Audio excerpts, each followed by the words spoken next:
Buenos días, buenas tardes. Quisiera darles la bienvenida a todos los participantes en este webinar sobre cómo mejorar sus currículos, que es parte de la serie de webinarios de Euraccess América Latina y el Caribe para el desarrollo profesional de investigadores que iniciamos el año pasado en 2020. Mi nombre es Charlotte y junto con mi colega Victoria representamos Euraccess en América Latina y el Caribe. Yo desde Río de Janeiro, en Brasil, y ella desde la Ciudad de México. Agradezco la participación de nuestros ponentes, Claudia Scoccola, que es una investigadora argentina que también evalúa propuestas Marie Sklodowska-Curie de la Comisión Europea, y Francisco Álvarez Herrera, director cooperativo de formación y desarrollo de la empresa Gestamp. Los dos van a compartir su experiencia evaluando CVs del punto de vista de la academia y del sector privado. Bueno, antes de dar la palabra a nuestros invitados, me gustaría decirles que Euraccess está a su disposición para ayudarles con sus proyectos de movilidad y cooperación internacional. Pues Euraccess es una iniciativa de la Comisión Europea y nuestro objetivo es promover y facilitar la movilidad de las investigadoras y de los investigadores y su desarrollo profesional. Para eso tenemos 5 ejes de actuación principal. Pueden contar con Euraccess para buscar financiación, puestos de trabajo, vacantes en todas las áreas de la ciencia, pero también herramientas para testar sus habilidades como investigadores y encontrar capacitación online y gratuita para desarrollar nuevas.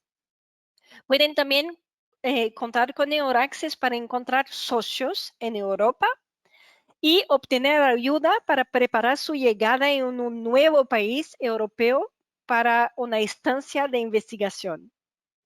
Conozco de Euraccess América Latina y Caribe, que estamos ubicados en Euraccess Worldwide. Se pueden mantener actualizados, recibir explanaciones y capacitaciones para preparar propuestas a las financiaciones de la Comisión Europea y mucho más. Pues nos estamos a disposición para ayudarles con sus proyectos. Así que les invito a visitar el sitio web de Euraccess en América Latina y el Caribe y nuestras redes sociales también para aprovechar todas las oportunidades que identificamos para ustedes.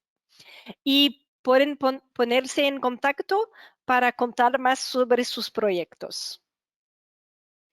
Ahora quisiera presentarles Claudia mientras ella comparte su pantalla.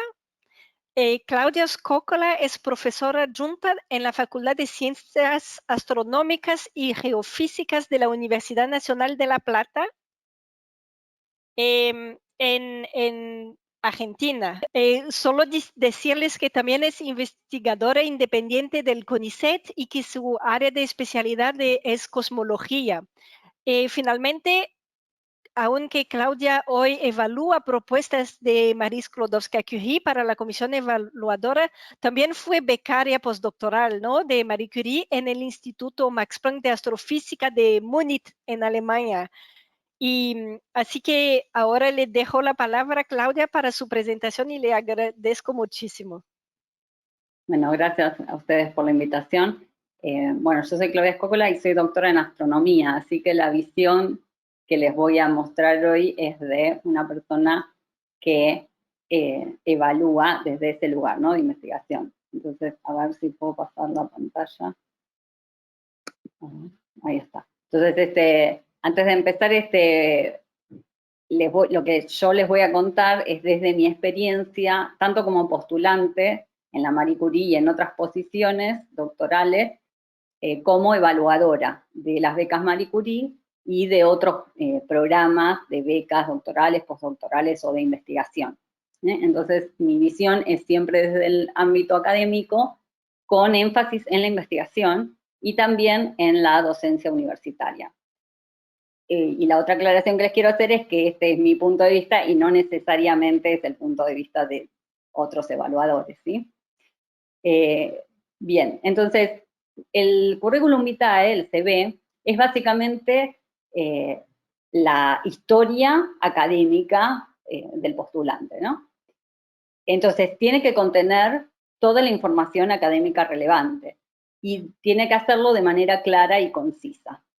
Y si hay un mensaje que se tienen que llevar de esta charla es el siguiente, es el tip que les quiero dar. Ustedes tienen que tener en cuenta cuando preparan el CV que en un proceso de evaluación, el evaluador tiene que en general leer muchos CVs y también en general proyectos de investigación. Entonces la manera en la que lo va a leer va a ser en general rápido y necesita encontrar la información rápido. Es muy importante que en vuestros CVs la información sea fácil de extraer a golpe de vista.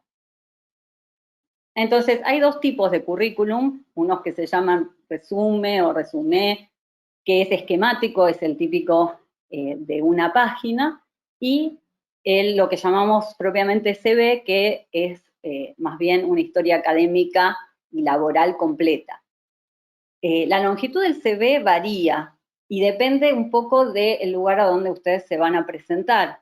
En general, puede ser de unas 3 a 5 páginas o puede ser un CV que contenga toda la información de unas 20 páginas si lo que se necesita es una evaluación detallada y exhaustiva de todos los antecedentes. Por ejemplo, como puede ser en un concurso docente, ¿sí? Entonces, la preparación de un buen CV tiene dos aspectos importantes. Por un lado, el contenido, y por el otro, la presentación, la manera en la que presentamos ese contenido, ¿sí? Entonces, respecto al contenido, lo que tenemos que hacer, lo primero que tenemos que hacer es recopilar toda nuestra historia laboral. Y luego decidir si vamos a incluir en el CV solo en la información más relevante, más destacable, o la información de los últimos años, o todo, ¿sí? Una vez que tenemos eso decidido, tenemos que pasar a la presentación, que es cómo acomodamos esa información para que el CV se vea lo mejor posible. Entonces, para eso, lo mejor es separar la información en secciones claras, que tengan un título, ya lo vamos a ver, ¿sí? Incluir la información personal y de contacto, también de manera muy clara. Luego hablar de la formación académica, solo la formación académica superior, no es necesario incluir estudios secundarios. Luego hay que decidir si uno va a poner una foto o no, y les voy a hablar de eso después. Es importante que la fecha y la duración de cada antecedente sea muy fácil de identificar, ¿sí? A golpe de vista uno puede ver cuándo y durante cuánto tiempo estuvo en ese puesto, ¿sí? Entonces tiene que ser fácilmente identificable. Entonces, ahora les voy a hablar de la foto. En mi opinión, es preferible no poner foto en el currículum. ¿Por qué? Les voy a explicar por qué. Existen varios sesgos inconscientes que nos condicionan, para bien o para mal, en los procesos evaluadores. ¿Sí? Esto es algo que es un hecho. La gente tiende a valorar de manera inconsciente más positivamente lo que le resulta familiar o conocido, y también suele tener prejuicios sobre lo poco conocido. Esto no es algo que invento yo, hay un montón de estudios sobre estos procesos inconscientes, y en particular en las evaluaciones Marie Curie, los evaluadores nos forman en este tema, por eso lo conozco, para que estemos atentos a esos sesgos. Cuando uno es consciente de esos sesgos, puede tratar de evitarlos, pero siguen estando. Entonces, es importante nosotros como postulantes saber que existen esos sesgos y concentrarse en lo académico y profesional y dejar de lado lo no relevante, como puede ser el aspecto físico, ¿sí? Entonces recuerden que al momento de evaluar un CV, el interés del evaluador está puesto en los antecedentes. Y en una eventual posterior entrevista, si es que la hay, entonces sí, el entrevistador tendrá la posibilidad de evaluar también a la persona, ¿sí? Pero los antecedentes se evalúan primero y eso se ve en el CV. Y entonces, a mi criterio, la foto es innecesaria. Pero, por supuesto, eso es mi opinión personal, ¿eh? No me han dicho nada de eso en la Marie Curie, quiero aclarar. Entonces, bueno, eso sobre la foto. Ahora, sobre el contenido. Al momento que uno está preparando un CV para postular, no hay mucho tiempo como para agregar más contenido, ¿cierto? Son los antecedentes que tenemos y con esos son los que vamos a armar el CV.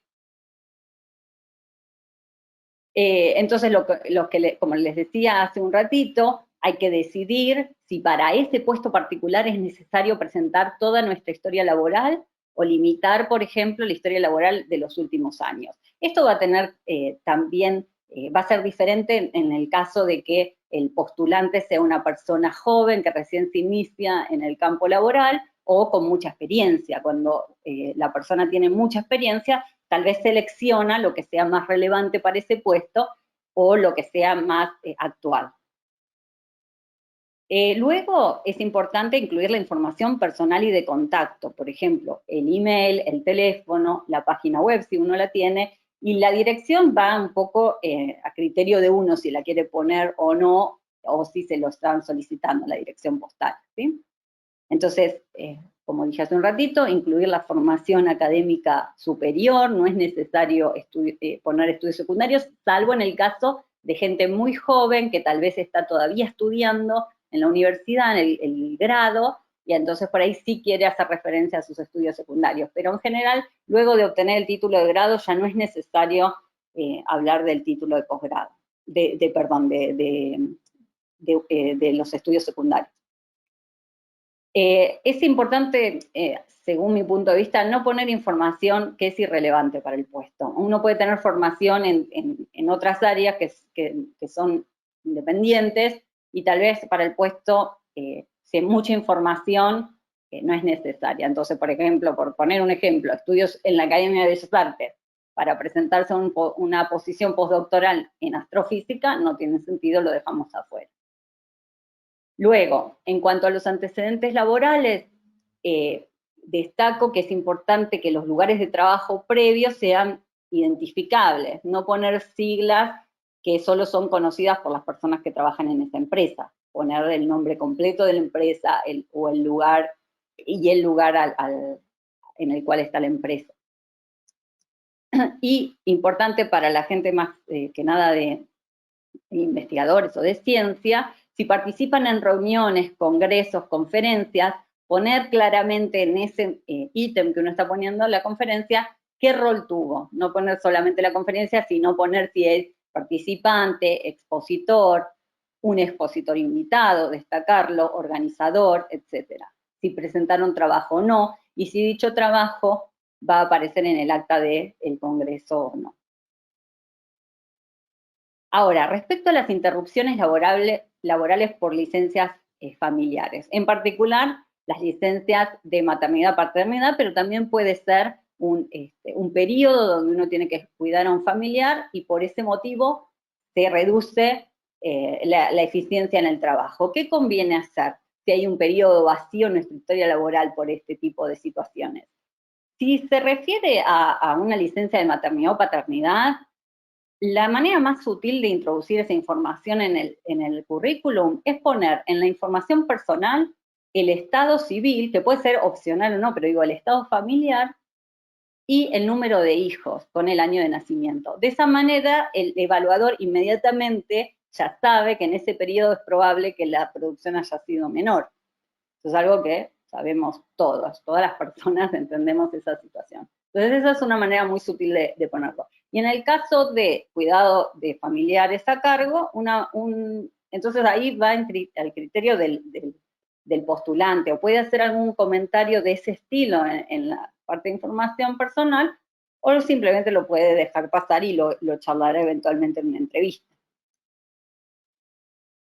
Entonces eso respecto al contenido. Respecto a la presentación, lo que les recomiendo es siempre poner el nombre y apellido en tamaño de letra grande al comienzo, separarlo con títulos, cada sección diferente del currículum, indicar las fechas de manera clara y visible, Si, por ejemplo, estoy hablando de CVs académicos, si uno presenta una serie de antecedentes, como pueden ser cargos docentes o publicaciones, numerar esa lista. No pongan lo que se llama itemize en ítems, con puntos, ¿sí? Sino que numérenlos, porque si no, el evaluador tiene que estar contando las publicaciones, por ejemplo. Entonces, si están numeradas, es más fácil, a golpe de vista uno ve cuántas publicaciones hay.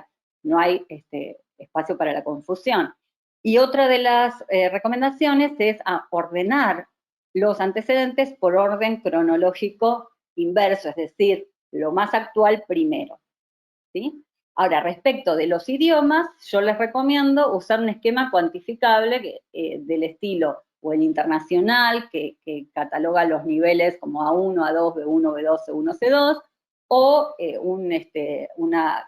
una manera de decirlo básico, intermedio, fluido o nativo. Pero algo que sea, que uno sepa no solo que sabe alemán, sino que cuál es el nivel de alemán. Y si tienen certificados de idioma, incluye decirlo y cuál es la institución otorgante, ¿sí? Ahora, para ir finalizando, les quiero comentar que existen en Internet plantillas o templates para hacer CVs de manera elegante, y esto lo pueden encontrar en distintas plataformas de Internet. Una de las más conocidas, tal vez, se llama Overleaf, y es lo que les estoy mostrando aquí. Utiliza código látex para realizar documentos y que quedan muy prolijos. Es fácil de usar, se usa online, no tienen que instalar un programa, digamos, sino que por el navegador. Y si no conocen el lenguaje látex, lo pueden aprovechar esa oportunidad para aprenderlo y sumar un nuevo conocimiento a su CV.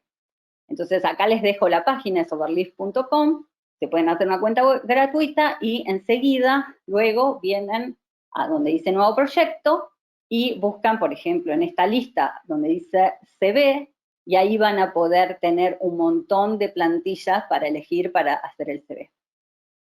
Si no quieren aprender látex, de todas maneras pueden revisar esta plataforma y encontrar distintos modelos que después ustedes pueden copiar en un editor de texto como es el Word para Windows o el LibreOffice para Linux. Entonces, por ejemplo, acá les muestro, se ve pequeño, pero ustedes después tienen acceso a la presentación, así que lo van a poder revisar otra vez. Este es un template del Overleaf. Para mí, un buen CV tiene más o menos este aspecto, ¿sí? ¿A qué me refiero? A que es prolijo, es claro, la información salta a la vista, claramente, las distintas secciones, las fechas, la formación. Entonces, tiene aquí arriba el nombre de contacto, el nombre de la persona y los contactos, todas las vías de contacto. Tiene los intereses. Puede ser útil incluir en el CV un pequeño párrafo de un par de oraciones nada más con los intereses de investigación, bueno, o en general laborales, ¿sí? Después, en este caso, en este ejemplo, está una serie de herramientas, en este caso de computación o de lenguajes para programar, etcétera, que puede ir acá. Incluye la formación académica, que yo personalmente prefiero que esté justo después de los intereses, la educación, si tienen un máster, un doctorado, qué carrera de grado hicieron. Luego la experiencia laboral, y cuando hablaba de fechas y lugares visibles me refiero a este tipo de esquema, donde acá ponen el antecedente, el lugar y qué trabajo hicieron, y aquí a la derecha claramente las fechas y el lugar. Y lo mismo, luego vendrán otras secciones con las publicaciones, que como las repito, tienen que estar numeradas para poder saber cuántas son fácilmente, y el nombre de ustedes pueden resaltarlo en negrita para que sea fácil identificar dentro del conjunto de autores en qué posición en la lista de autores están. Y lo mismo para la participación en congresos, la fecha, el lugar y el rol. Todo esto puede ir, este CV puede tener una página como en este caso, o puede tener varias páginas, pero con el mismo formato. Para concluir, les repito, el CV nos permite presentar nuestra historia laboral y académica a evaluadores y a potenciales empleadores, ¿sí? Entonces, además de seguir trabajando para tener cada vez mejores antecedentes, tenemos que presentar los antecedentes que tenemos de la mejor manera posible. Y eso implica hacer una presentación clara y concisa, expresarlo de una manera que sea fácil de leer y de extraer la información, que sea agradable a la vista y que tenga la información completa. Por ahora voy a terminar acá y en el espacio de preguntas me pueden hacer las preguntas que ustedes quieran. Gracias. Muchísimas gracias, Claudia. Quisiera ahora darle la palabra a Francisco Álvarez Herrera, que se incorporó a la Dirección de Recursos Humanos para fundar el Departamento de Formación y Desarrollo Global de Gestamp en el año 2007.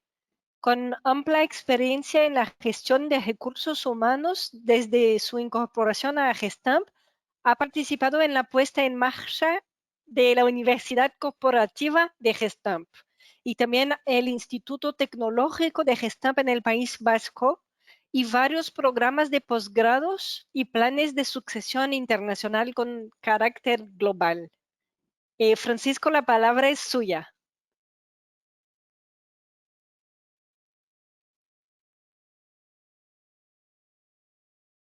Francisco está muteado.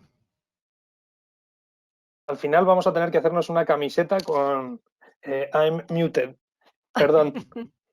Quería comenzar agradeciendo la oportunidad que nos brindan para poder compartir con ustedes el conocimiento que podamos tener con respecto a la elaboración de un CV, de un currículum, que a diferencia de la astrofísica no es una ciencia exacta, de tal forma que probablemente haya muchas maneras de poder llegar a una correcta conclusión de cómo construir un currículum.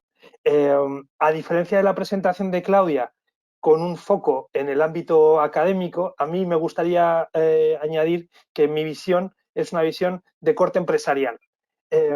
Coincide con la visión de Claudia en muchos de los aspectos y fundamental en la agilidad que deben tener, la precisión que deben tener ustedes a la hora de elaborar su currículum vitae, puesto que hay estudios que vienen a establecer en 6 segundos el tiempo que un profesional de recursos como yo dedica a la lectura de un CV. De tal forma que, tal y como indicaba Claudia anteriormente, es absolutamente fundamental ser muy conciso y ser muy preciso con respecto a la información que recoge ese documento, que no es sino una puerta de acceso a unas siguientes fases en un proceso de selección. Antes de comenzar con este punto, querría hablarles un poco de mi compañía y explicarles que Gestamp es una empresa dedicada al diseño, al desarrollo y a la fabricación de componentes metálicos para el automóvil. Somos una empresa business to business, es decir, no somos muy conocidos por el mercado de los consumidores de automóviles porque lo que hacemos es suministrar piezas a esos grandes fabricantes y ensambladores internacionales. Sin embargo, ahora mismo somos más de 40.000 empleados en más de 20 países y tenemos nuestro foco y nuestra especialización está en la creación de productos cada vez más seguros y cada vez más ligeros. Por lo tanto, mejores en relación al consumo de energía e impacto medioambiental. Gestamp es una empresa razonablemente joven y se ha convertido en sus más de 20 años de historia en un proveedor global de perfil claramente tecnológico y que se caracteriza por la proximidad a sus clientes, la continua innovación y una destacada internacionalización. Para Gestamp, la investigación y el desarrollo son absolutamente fundamentales. No somos capaces de desarrollar un producto ligero y sostenible si no es gracias a los desarrollos que vienen haciendo nuestras investigadores y nuestros investigadores en más de 13 centros de I+D en todo el mundo. En particular, en Latinoamérica tenemos un centro de investigación y desarrollo en la ciudad de Sao Paulo, en Brasil. Más de 1.000 empleados, más de 1.000 personas se dedican a la investigación y al desarrollo en Gestamp en estos momentos. ¿Cuál es el perfil y en qué trabajos se ocupan las personas investigadoras dentro de Gestamp? Fundamentalmente se dedican al diseño del producto, a la simulación de producto, a la simulación de procesos, a la investigación en la mejora de los procesos industriales que actualmente están funcionantes. Todo el desarrollo que tiene que ver con la industria 4.0 es absolutamente pujante en este sentido. También en la investigación de nuevos materiales y en la investigación de nuevas tecnologías. Esta segunda columna, en la que incluyo la arquitectura de inteligencia artificial, el analista de business intelligence y demás, son puestos que no son habituales o no eran habituales dentro de nuestro portfolio de perfiles dedicados a la investigación y que, sin embargo, con el advenimiento de la transformación digital y la industrialización digital, pues se hacen absolutamente fundamentales. Desarrolladores web, frontend, backend, expertos en data, arquitectos de cloud, expertos en IoT, analistas de business intelligence o, como decíamos, arquitectos y arquitectas de inteligencia artificial, se hacen absolutamente fundamentales. ¿Qué perfil comparten todos estos puestos de trabajo que vengo describiendo?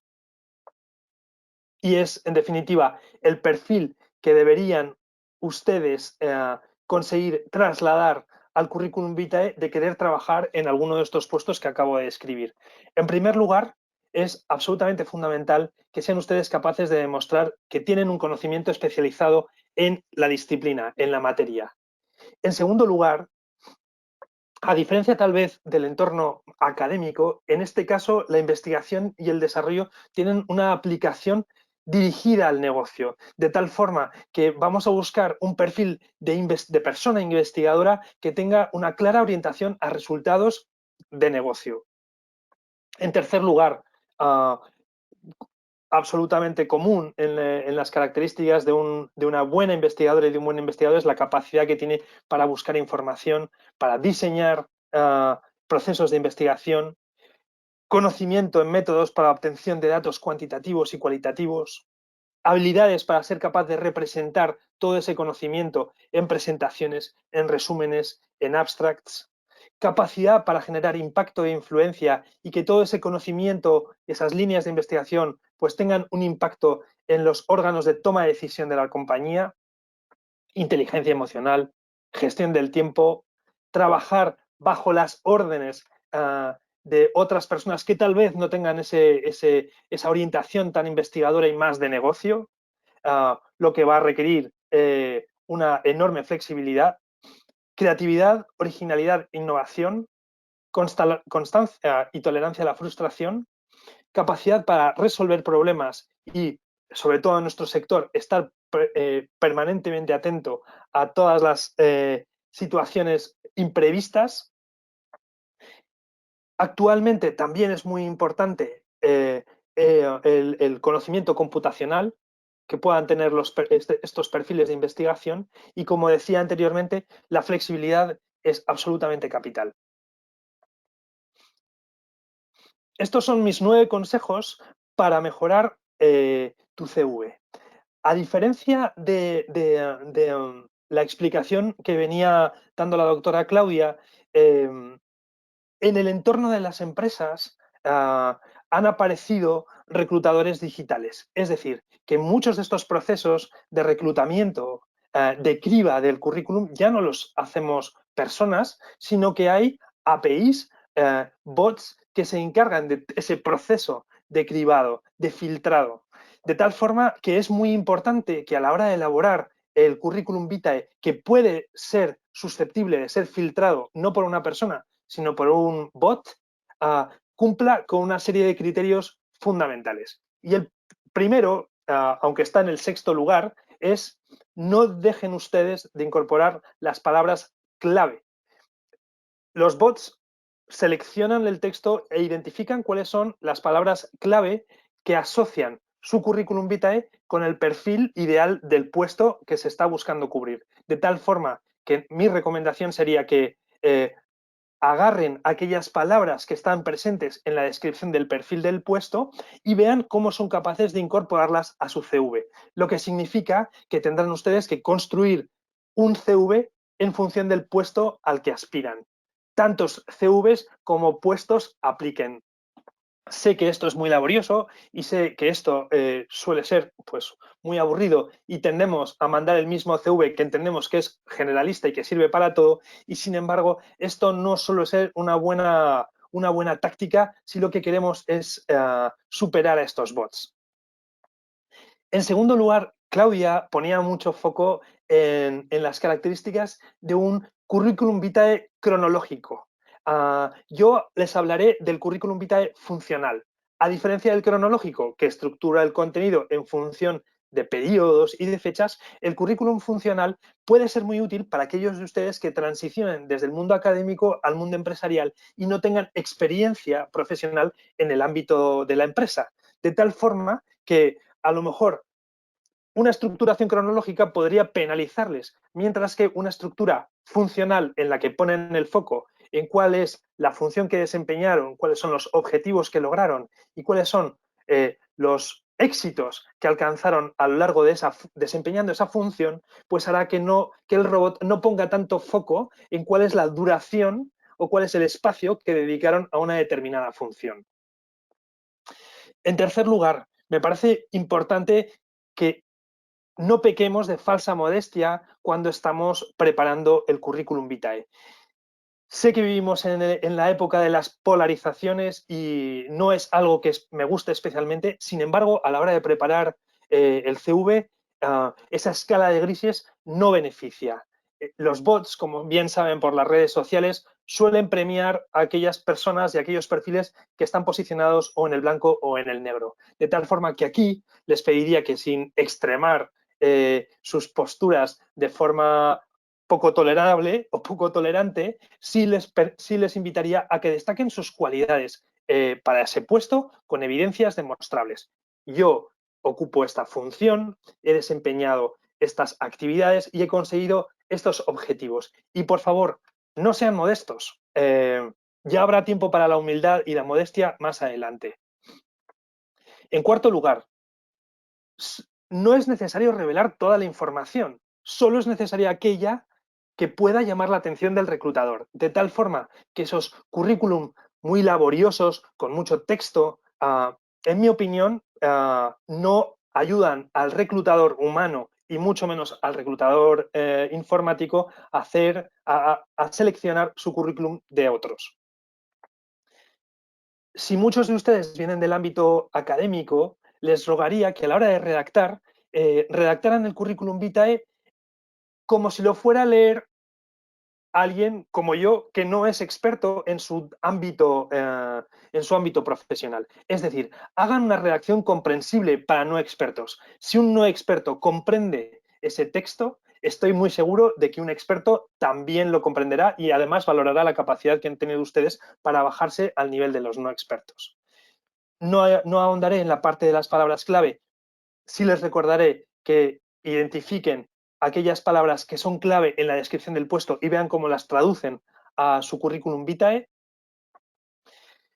Algo que Claudia también ha reseñado, es muy importante el aspecto visual del currículum vitae, espaciado, con amplios márgenes, con titulares y con resaltados en aquellos aspectos que son más importantes o interesantes. Yo no inventaría la rueda, no buscaría empezar de cero un currículum vitae. Hay como la herramienta que explicaba Claudia o como esta que les invito yo, Genial Lee, pueden encontrar plantillas que ya de manera automática presentan CVs bastante interesantes. Después ustedes pueden editar. Sin embargo, bueno, pues ya no tienen ese aspecto tan sobrio y a lo mejor tan aburrido que podía tener los currículum que yo preparaba en los años 90. Último consejo, no se olviden ustedes de grabar ese archivo en el que está su currículum vitae con su nombre y apellido. Es muy habitual que recibimos el currículum vitae de muchísimos candidatos y muchísimas candidatas bajo el título CV. Obviamente, para ustedes es su CV y lo graban como CV1, CV2. Sin embargo, yo recibo cientos de CV1s. Entonces, les invito a que se separen del resto poniendo su nombre y apellidos en el currículum vitae. Poco más tengo que decir. Yo creo que los puntos que ha tratado la doctora anteriormente cubren bien otros elementos que yo podría haber abordado en mi presentación. Sí me gustaría aprovechar que si siguen los consejos de Claudia y siguen los consejos que les estoy transmitiendo yo, probablemente la siguiente fase sería qué 10 errores no deben cometer cuando acudan ustedes a la entrevista de trabajo. Los voy a reseñar brevemente. En primer lugar, vestir de forma inapropiada. Vestir de forma inapropiada no me refiero a otra cosa que no sea una persona que ha estudiado la cultura de la compañía para la que va a ser entrevistada, identifica cómo tiene que preparar su atuendo para ir a esa entrevista. Moderno, tradicional, eso no me meteré en ese asunto. Es únicamente demostrar al entrevistador o a la entrevistadora que has entendido la cultura de la compañía, porque incluso tu forma, tu aspecto físico encaja con las características de la compañía para la que quieres trabajar. Obviamente nada que decir con respecto a llegar tarde. Sí me gustaría reforzar que un mal lenguaje corporal y sobre todo que no haya contacto visual entrevistado suele ser un signo de fracaso en un proceso de entrevista. En cuarto lugar, como comentábamos anteriormente, la falta de confianza y la falsa modestia no suelen acompañarnos bien en una entrevista de trabajo. Yo creo que hay que disfrutar de la entrevista de trabajo en la que de forma prolija ustedes pueden contar cuáles son sus logros, cuáles son los éxitos y cómo han alcanzado esos logros a nivel profesional, de tal forma que no pierdan esa oportunidad de confiar más en ustedes mismos. En quinto lugar, demostrar falta de interés preguntando de manera inopinada cuestiones de salario, cuestiones de cuándo son las vacaciones, cuál es el horario, etcétera, no son adecuadas en una primera toma de contacto a través de personal con el entrevistado o con la entrevistadora. Tampoco lo es hacer demasiadas preguntas. Sí recomendaría que a través de una correcta preparación de la entrevista, a través de un análisis correcto del puesto de trabajo y la empresa, es posible identificar cuáles son aquellas preguntas que verdaderamente van a generar un impacto positivo en el entrevistado o en el entrevistador o en la entrevistadora. Recomiendo no interrumpir al entrevistador, no solamente por una cuestión de corrección, sino porque aquí hay un sesgo interesante que el entrevistado o la entrevistada puede agarrar a su favor, y es que cuanto más habla el entrevistador, mejor le gusta esa entrevista, porque llegará un momento en que no sea capaz de discernir un entrevistado de otro y entienda que aquellos que más le gustaron fueron precisamente aquellos en los que él habló o ella habló más. Así que les recomiendo que no interrumpan al entrevistador. Por supuesto, también les va a dar muchísima más información con respecto a las características de la compañía y las características del puesto. Recomiendo no hablar mal de trabajos anteriores, jefes o jefas anteriores. Y recuerden, cuando van ustedes a hacer una entrevista a una empresa, la última persona a la que van a ver es al entrevistador o a la entrevistadora. Mucho antes habrán ustedes pasado por otra serie de personas dentro de la compañía. Recepcionista, persona de limpieza, guarda de seguridad. Todas esas personas participan del proceso de selección.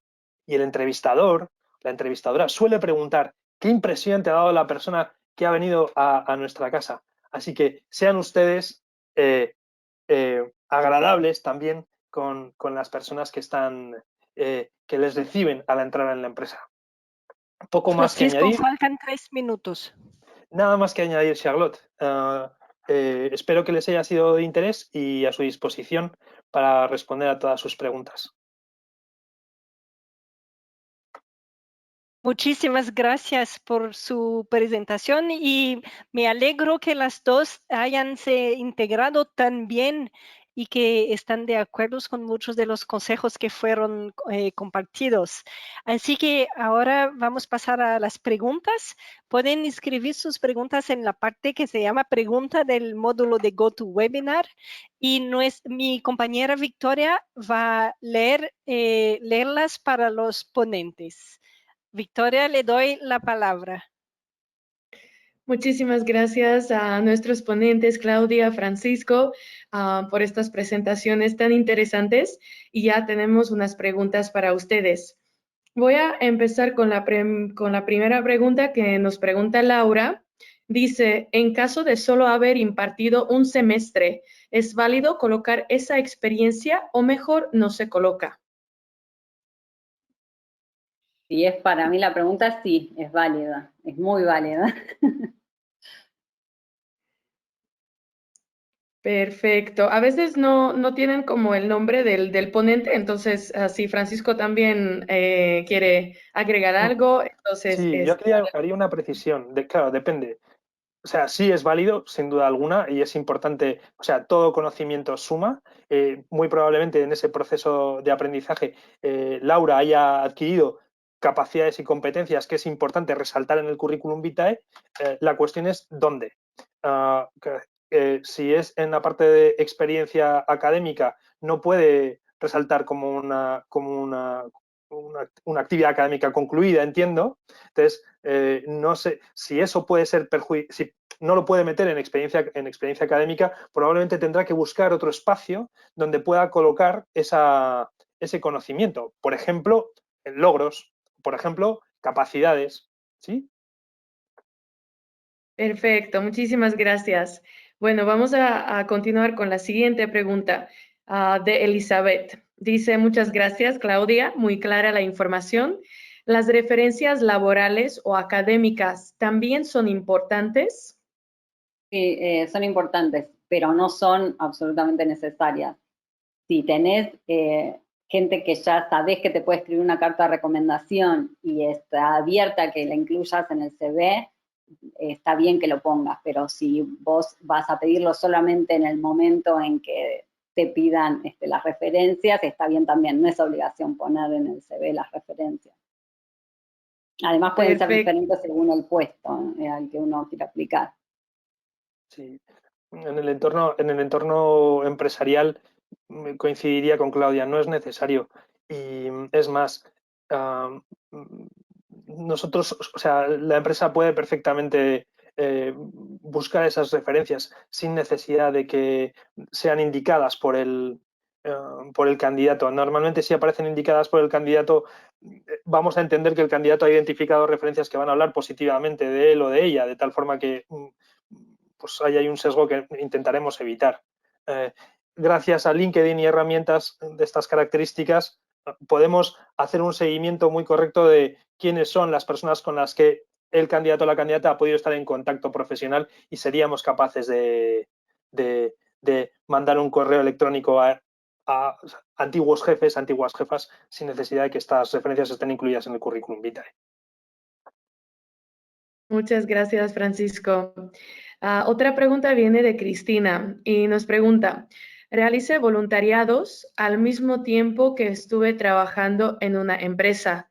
Estos voluntariados son de mucha importancia para la posición a la que estoy aplicando. Entonces, ¿cómo presentar estas experiencias de voluntariado para que resalten en el currículum junto con las experiencias profesionales? Francisco, por ahí vos tenés más. Pues para mí es una experiencia profesional más. Luego, no veo por qué no incluirlo en la categoría de experiencia profesional. Entiendo que la única diferencia que hay entre un voluntariado y una actividad profesional, vamos a decir, reglada, es la condición de estar contratado, ¿no? Una condición laboral. Y eso no, a nivel curricular no es determinante. Yo creo que la clave la estaba dando la propia Claudia, ¿era? No, ¿cómo se llamaba esta? Bueno, la persona que preguntaba decía, ella considera que ese voluntariado es importante e interesante para la posición a la que está aplicando. Luego, sin duda, lo tiene que incorporar. Otra cosa es, y en mucho currículo aparecen los hobbies, pues que ha hecho voluntariado. Ahora se ha puesto, por ejemplo, en España se ha puesto muy de moda, es como muy chic poner que has hecho voluntariados como para que pero lo pones al final del currículum como para que quede guay porque eres una persona como implicada y comprometida. Se ha convertido en una cosa como muy burguesa ahora mismo, y es muy poco interesante si ese voluntariado no tiene una implicación directa con las características del puesto. Así que si tiene, debe incluirlo. Yo lo incluiría en la experiencia profesional. Perfecto, muchas gracias. Luego tenemos una pregunta de Paula que está dirigida para Claudia. Hablando de CVs de investigadores, investigadoras, ¿en qué lugar del currículum debería ir el trabajo editorial en journals? En una sección aparte que sea experiencia profesional. No lo dije yo en mi charla, pero me da el pie esta pregunta. Así como ponemos estos títulos con una línea, puede haber especies de subtítulos para dividir, por ejemplo, la experiencia profesional en distintos aspectos. Y la actuación como editorial o como referee de una revista, estas personas los que hacen las evaluaciones de los artículos antes de que los publiquen, también es trabajo, es experiencia y va en una sección aparte, como así también la supervisación, pero eso para gente más avanzada, la supervisión de tesis, de becarios, todo eso en una sección aparte, que puede ser formación de recursos humanos, por ejemplo. Cada ítem que sea una categoría aparte puede ir en el currículum con su propio título. Muchas gracias, Claudia. Tenemos otra pregunta muy interesante porque creo que sobre todo en el mundo latino, aquellas que están participando en convocatorias en inglés es muy, muy importante. Nos pregunta Emilce, mi principal dificultad ha sido en caso de hacer un currículum en otro idioma, por ejemplo en inglés, y para evaluadores, gestores con otro baggage cultural, de cómo traducir cargos académicos y títulos de manera que representen el mismo significado y dándoles el peso que tienen en nuestro país de origen. ¿Algún consejo de cómo sortear esto? Si puedo responder yo, la manera en la que yo y mis amigas fuimos aprendiendo a hacer esto, digamos, fue preguntando a colegas, amigos, preguntando. Ahora que en esta época hay internet, hace muchos años en realidad, pero pueden buscar en otras universidades, por ejemplo, cómo llaman a los cargos docentes, no sé, de ayudante, cómo lo llaman en otros países, y si no, preguntando. Siempre hay una manera de preguntar en grupos de Facebook especializados, según la rama. Siempre hay ambientes donde hay gente de distintos países que puede ayudar. Pero sí, es tratar de preguntar y tratar de ir acercándose a esa manera óptima de presentar un antecedente. Perfecto, muchas gracias, Claudia. Tenemos una pregunta de Edith que nos pregunta, ¿cómo afectan las pausas laborales por desempleo? ¿Sí, algún consejo? En lo que es academia, si están explicadas, bueno, no pasa nada, digamos, ahora hay una tendencia, por lo menos en lo que yo evalúo, en no castigar, no penalizar por la edad o por periodos sin trabajo. Si se puede explicar en el currículum que en tal periodo estuvo en otro ambiente, o trabajando en industria, o no trabajando porque cuidaba a la familia, está bien, es un paréntesis en el trabajo, no se los va a penalizar por eso. Tampoco quiere decir que se los vaya a contratar por eso, pero no es que necesariamente es algo negativo. Si está explicado, preferentemente en el CV o eventualmente en la entrevista, no tendría por qué preocuparse por eso. Yo diría que se focalice en lo positivo, siempre tratando de poner el acento en el CV en lo que sí tiene, no en lo que les falta. Totalmente de acuerdo. Yo creo que aquí optaría, a la hora de elaborar el currículum vitae, optaría por un currículum vitae en el que su historia profesional, su historia laboral y su historia académica vengan descritas de una forma no cronológica. aquí lo cronológico penaliza, por contra lo funcional no. Entonces, identifique cuáles son aquellas funciones que ha desempeñado que son muy próximas al perfil que busca, que está buscando cubrir esa posición que está abierta, identifique cuáles son los objetivos que ha logrado, cuáles son las capacidades que ha adquirido, cuáles son los conocimientos que tiene con respecto a ese puesto objetivo y reorganiza la información de una forma no cronológica o no dando tanta prioridad, dando tanta importancia al aspecto cronológico. Muchas gracias. Tenemos un par de preguntas de estudiantes o investigadores jóvenes. Perdón, te interrumpo porque se me ha ocurrido una cosa. Claro. Se me ocurre, continuando dando respuesta a esta pregunta anterior, tal vez, por ejemplo, si yo soy un especialista en selección y he tenido interrupciones y he estado parado, laboralmente detenido durante periodos. Sin embargo, si lo describo de manera funcional, yo creo que sería capaz de decir, oye, soy un experto en selección, estos son los logros que he adquirido a lo largo de toda mi trayectoria profesional, pues he trabajado en esta empresa llevando estos programas, alcanzando estos objetivos y llevando estas funciones, llevando la responsabilidad de un equipo de selección. No sé, es reelaborar un poco el texto para que en ese texto la parte de la temporalidad pues no sea tan notoria. Perfecto, muchísimas gracias a los dos. Tenemos, bueno, conectados estudiantes, investigadores jóvenes y sobre todo que están pensando en aplicar a unas propuestas en Europa y están preguntando por los currículum de investigadores, investigadoras. Y una de las preguntas es, cuando eres un recién egresado, es difícil que tengas experiencia docente. ¿Cómo se ve eso en la investigación? ¿Cómo dar vuelta a esa falta de experiencia? Digamos, es lo que dije hoy, si al momento de preparar el CV el antecedente no está, no se puede hacer mucho con eso. Hay que tratar de presentarlo de la mejor manera posible.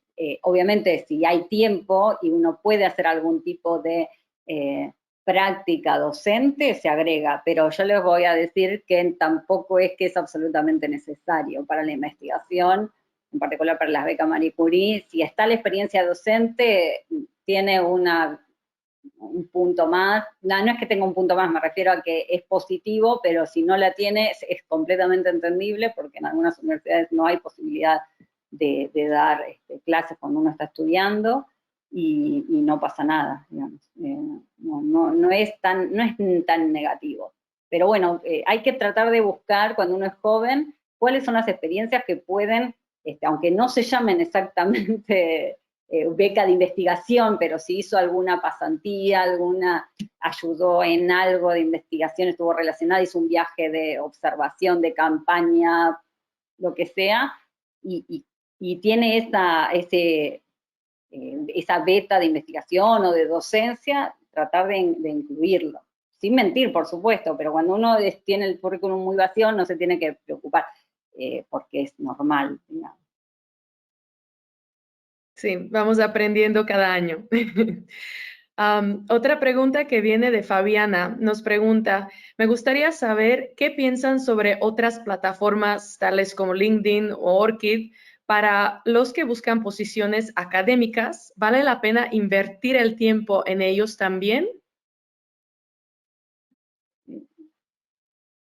Yo no puedo opinar porque prácticamente no utilizo esas plataformas, ni para la evaluación, ni para lo que sea relacionado con mis búsquedas particulares. Pero por ahí Francisco puede opinar más acertadamente sobre ese tipo de plataformas.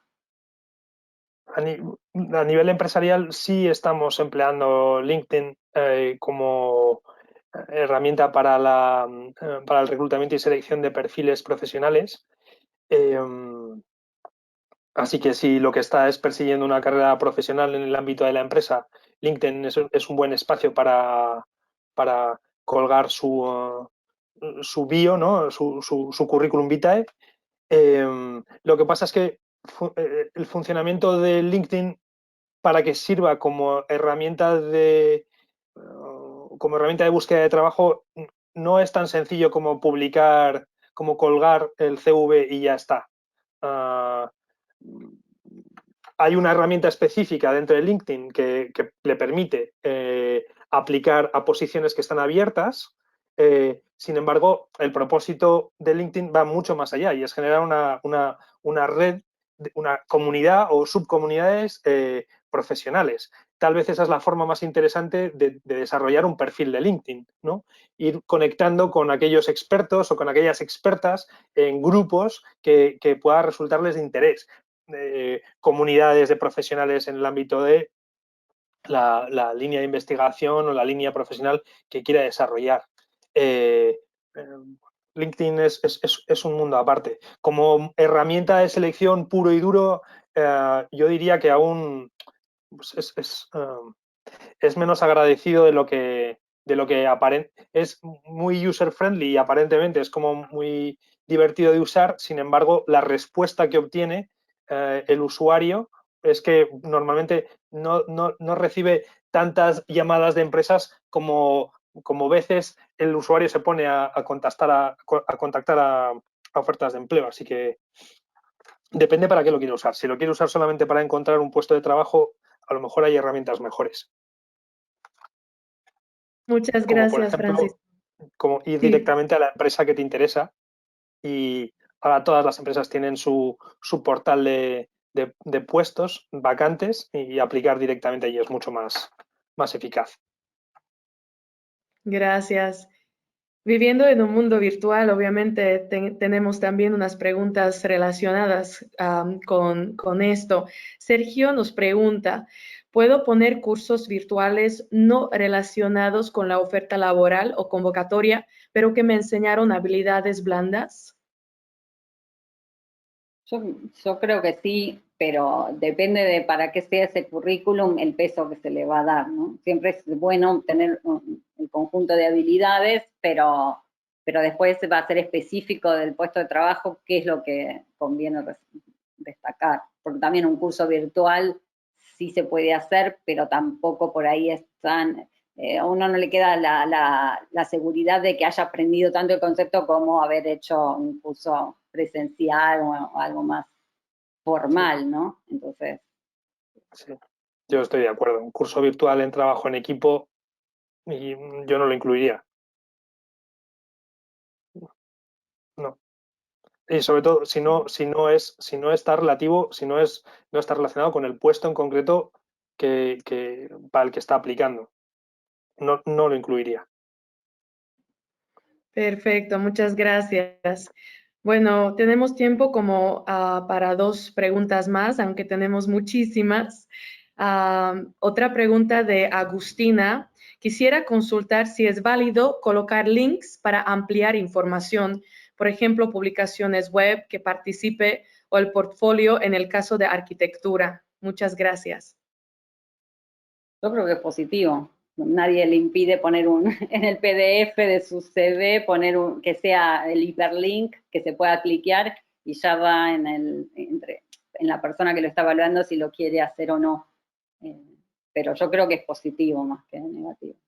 Sí, es una evidencia, aporta evidencia que verdaderamente hay un trabajo detrás de ese descriptivo, ¿no? O sea que sí. Perfecto. Bueno, es muy, muy difícil elegir una última pregunta, pero voy leyendo una que pues recibimos, una de las primeras de Trinidad, que la pregunta directamente para Francisco, ¿qué consejo me das para agregar las licencias maternales en un currículum para la empresa? Yo creo que el consejo lo dio Claudia. Mi consejo es que sigas el consejo que dio Claudia. Sí, volvería a lo mismo. Es que no hay ningún sesgo negativo en incorporar una licencia por cuidado en el currículum vitae. Lo que pasa es que tampoco hay una necesidad para ser, no hay una necesidad para ser específico con respecto a tuve una licencia maternal aquí o acá.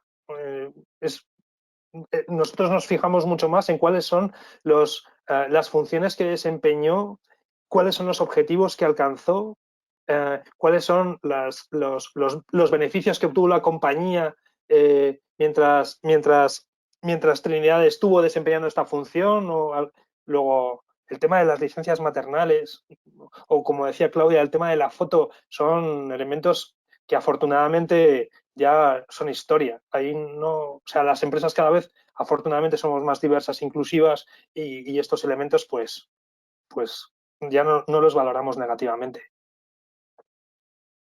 Muchas gracias a los dos. Y ahora paso la palabra a mi compañera Charlotte para que termine el webinario.